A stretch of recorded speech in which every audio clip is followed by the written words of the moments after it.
Today's Talk About It Tuesday question is, I've heard that the only way to grow wealth is to pay yourself first. Can you explain that concept?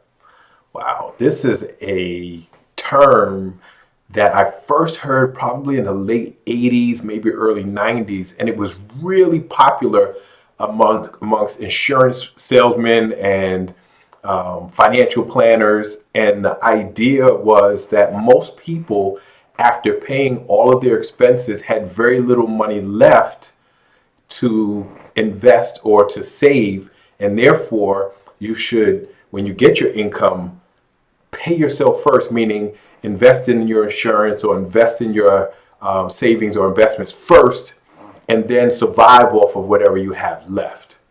And it was very popular amongst people who are not very sophisticated, who said, wow, now I finally can build up savings. But what they didn't see was they just wasn't making enough income. And so if you pay yourself first and have to survive on the rest, and you were at a deficit before, you're still at a deficit. So let me explain that.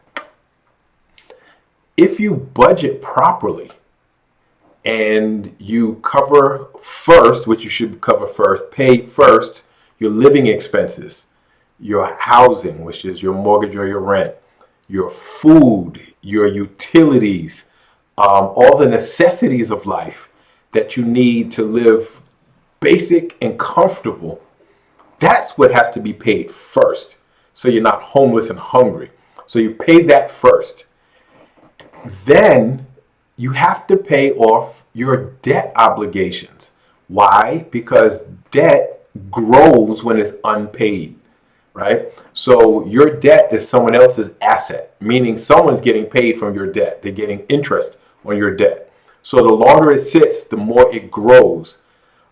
So usually savings, we know in a savings account right now, even with extremely high interest rates, the top online accounts are paying maybe 3%. Most debt is far more than that. And so if you're putting money into savings without covering your debt, that money is not really yours. It's sitting there waiting to go to the debt eventually as it grows and grows and grows.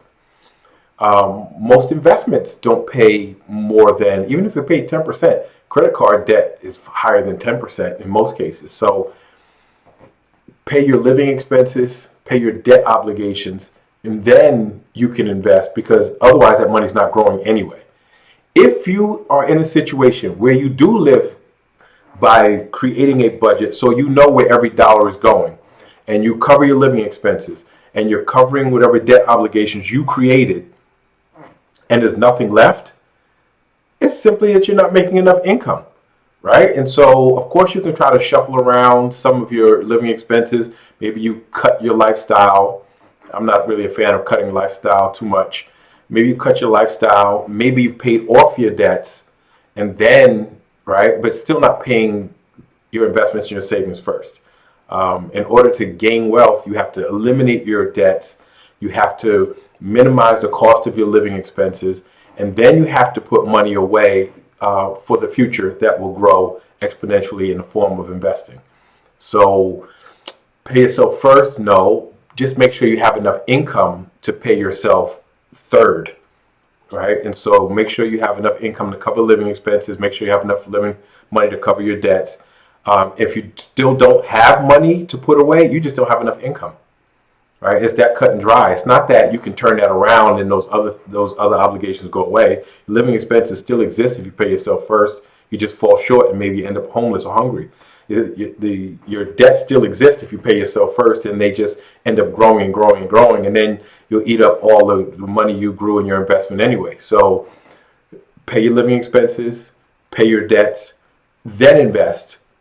And if you don't have enough money to invest, then you need to find a new source of income. Right? You need to either get a second source of income or third source of income, or you need to get a better source of income for the same amount of time. So that pay yourself first concept, not a fan. I think it's a mistake. I think it might feel good, but it'll get you in deeper trouble than you're already in. So love the question. Love to hear your comments. Love to hear your take on it. Please like, share, and subscribe. Keep the questions coming. I'll see you next Tuesday.